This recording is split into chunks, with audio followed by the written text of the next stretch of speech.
Hey everybody, welcome back to Video Game SO. Derek and my continuing series on some of my favorite arcade beat-em-ups of all time, and it should be obvious at this point in time we are playing Xmen, released by Konami in 1992.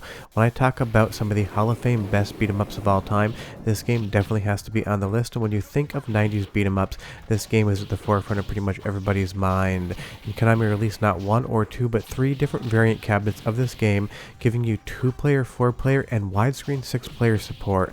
This thing was on arcade floors all over the place in the early to mid 90s, and I'm sure you played it, but we're going to talk about it anyway. Before we get too far involved though, do me a huge favor, down below hit like and subscribe and ring that notification bell, definitely helps us out. And if you feel so inclined and want to support the channel, I got a Patreon link down below as well. But back in the day, I would say Konami was the #1 most consistent developer of 2D arcade beat-em-ups. This was their genre. Nobody could really touch them, even if other developers made awesome games as well. The sheer amount of output that Konami had in the genre, and the sheer amount of games within the genre that they absolutely destroyed, is just staggering. There's so many amazing Konami beat-em-ups, and Xmen definitely is one of them. So when you saw cabinets back in the day, you saw one of three variants: a 2-player cabinet, a 4-player cabinet, or a 6-player cabinet that had multiple monitors installed within it, giving you widescreen gaming before that would ever actually exist.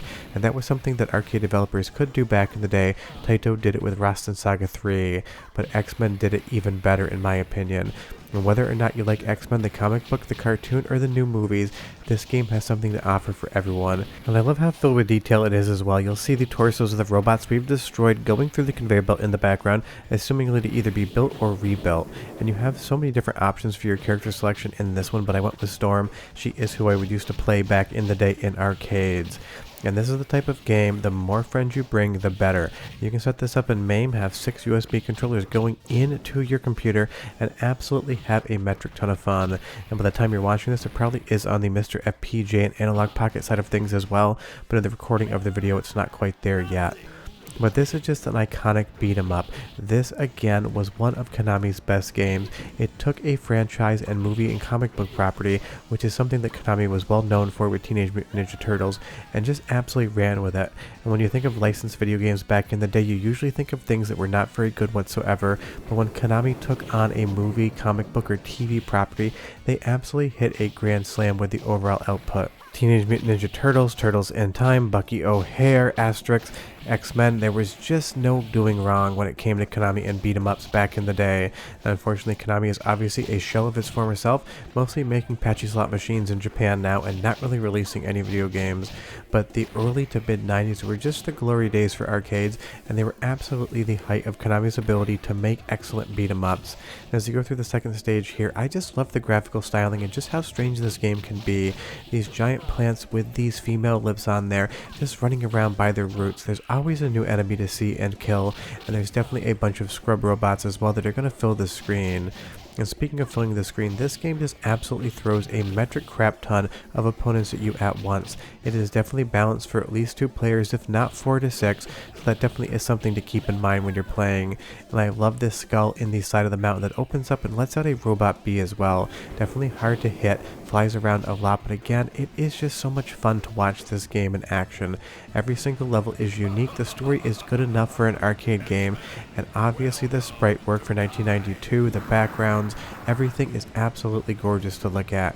And I love these mud monsters as well, or whatever they are. You'll be aware that I'm not intimately familiar with the Xmen franchise, so if you know the name of that monster, leave it down below. A lot of times I know about these franchises because of the video games, not because I'm a huge fan of the comic books or movies. But when it comes to the video games, I'm absolutely there all day, every day. And this game also has a great soundtrack, which I'll let you listen to in just a moment. But again, getting all of these epic boss battles with some of the most well-known characters in the Xmen universe in a Konami beat-em-up just does it for me. It's got everything I need and nothing else in that soundtrack. 10 out of 10.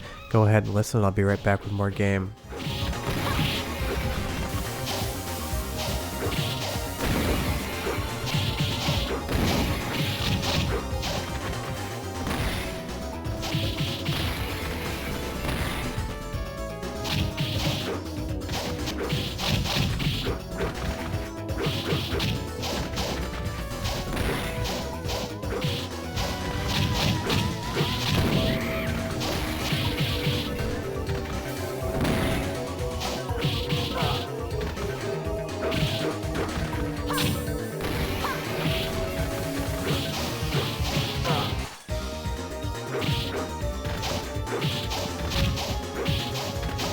One of the best parts of this game has got to be the music, and Konami always had incredible music, but to me at least, I don't feel like they really get the credit they deserve. You hear so much about incredible Sega soundtracks, and you hear so much about Zuntata on the Taito side of things. Even the music in Ridge Racer from Namco is always talked about as being some of the best video game music of all time. But when it comes to Konami, people say the music is good, but it never reaches that upper echelon in comments that I read, and I think that's absolutely disappointing. Now do be aware, I don't think a beat 'em up is a beat 'em up unless it has an elevator section, and Xmen definitely qualifies for that. Basically, pretty much all beat 'em ups have an elevator somewhere, and this game does not disappoint. So as we fight on through the levels, I will say the one thing about this game is the combat is quite simplistic. You have 3 buttons: attack, jump, and your special attack, and you're only going to get 1 special per life, at least on the difficulty setting I have set here. You do need to understand directionality though, because if you have 2 enemies on opposing sides, striking and then moving the arcade stick to strike in the opposite direction is what's going to improve your performance and keep you alive in this game. Because like I said earlier, as one-player experiences go, it can be slightly cheap. This game is 100% balanced for at least having 2 players on screen, so one person can manage the left-hand side of the screen and the other person can manage the right, just like a good light gun game. But obviously for a single-player experience, it's still going to hold up as well. And I do love the cutscenes here. The pixel art, everything is just so good. And this is something that no home console in 1992 could get anywhere close to. And that's why this game and arcades in general in the early 90s were so special. They showed you something that you didn't realize was possible. When you walked in and saw the 4 or 6 player Xmen cabinet on the floor, it was like a monolith under a beacon of light, showing you what the future of video games could be. And obviously we transitioned to 3D pretty quickly, but PlayStation 1 and Sega Saturn would bring a lot of these style graphics home, and I absolutely love that. As we follow the floor here and do one more mini boss battle, I will say this game definitely employs the boss gauntlet at the end, making you fight every single boss that you fought before you get to the ending, but it does a nice thing and reduces their health bar down to like a half or even a quarter, so you get to see the bosses one more time, but you don't have to fight them entirely. Because in my opinion, nothing is worse in a beat 'em up than having to fight every single boss a second time when they have the same health bar if not larger. But just look at the sprite scaling here as this gigantic maw opens up and releases opponents that are half tank, half human being, holding these rifles and shooting around like they're in the universe of Mad Max. This is late into the game, and the Konami and the developers kept showing you new enemies, and I really do appreciate that, because beat 'em ups, even though they are one of my favorite genres, can definitely get old and stale towards the back quarter of the game if they're not introducing new concepts or at least new enemies to fight. And thankfully Xmen was smart and the developers were smart by showing you enemies you had never seen before until you get into the later stages of the game. That diversification is definitely going to keep it feeling nice and fresh. Now it is a Konami beat 'em up, so there's 2 ways to beat the boss: either to try to cheese him, which I failed here, or to get absolutely staggered by him, because Konami definitely wanted their quarters and the boss fights can be ever so slightly cheap.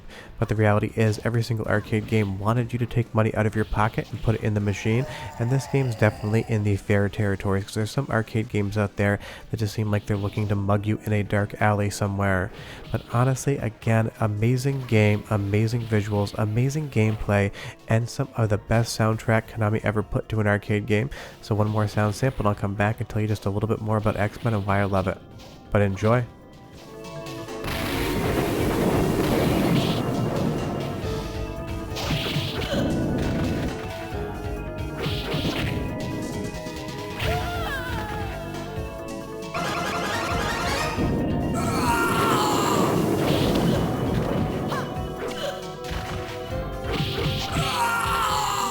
Just a 10 out of 10 soundtrack, but honestly still to this day, Violent Storm has got to be my favorite Konami music of all time. But leave me a comment down below and tell me what your favorite Konami music is, because everyone has a different vibe that they like to hear. And I will say, while Xmen has incredible music, it still doesn't live up to the Violent Storm soundtrack in my mind.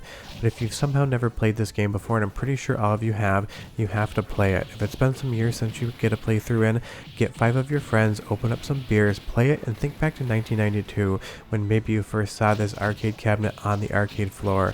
I remember walking into Dream Machine with a bunch of quarters in my pocket, falling in love with it, but not being able to beat it. So the next weekend my father took me back to the arcades, gave me like $20 in quarters, and I got to see the ending, and that's still one of my favorite arcade memories of all time. And that is why I always talk about arcade games on this channel along with retro console games. I just loved arcades as a kid. I grew up in the golden era of arcade games where they were going from 2D to 3D and showing you things you've never seen at home, and I remember fondly playing Xmen and falling in love with it. But short of that, we are done. We're going to fight Magneto. Give this game a shot if you never have, and we'll see you guys next week for the next beat 'em up. Bye-bye.